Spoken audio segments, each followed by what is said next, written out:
व्यापक लोन लिएर यस्तो चिजमा उडाइदियो। 74 सालपछि कसो सरकार थियो मैले भन्नु नपर्दा 74 सालपछिको तपाईँको 3 वर्ष 3.5 वर्षकै पिरियडमा हाम्रो ओलीजीहरूले 7 करोड त्यो डबल भन्दा बढी गरे।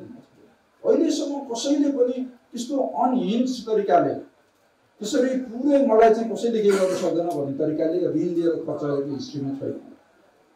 हैन मलाई आइ एम सरप्राइज कि यो कुरो ठुलो मुद्दाको रूपमा आइरहेको छैन। हामीहरू अहिले ठ्याक्कै कहाँ छौँ भने आज 24 करोड लोन छ।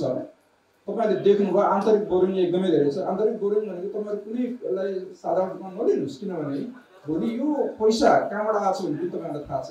हाम्रो ब्याङ्कमा अहिले 61-62 खरब पुग्यो, 51 खरब रुपियाँ डिपोजिट भएको हुनाले त्यहाँ 11 खरब छ।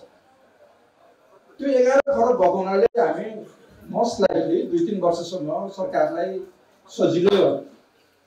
सरकार अलिकति सजिलो किनभने डोमेस्टिक बोरिङको स्पेस हुनसक्छ, त्यहाँनिर 3 खरब मैले दिदिएँ भने। तर पहिला पनि जस्तो खतिवडा सरले बनाउँदाखेरि पनि 3 खरबको बोरिङको बजेट बनाउनु भएको। त्यसले के गर्दै भन्दा लिक्विडिटी क्राइसिस आएन हाम्रो। अस्ति भर्खरैसम्म ठुलो इन्ट्रेस्ट रेट हाई भएन। सरकारको पैसा कहाँ जानुपर्छ भने सरकारको पैसा भनेको राजस्व आउने ठाउँमा जानुपर्छ।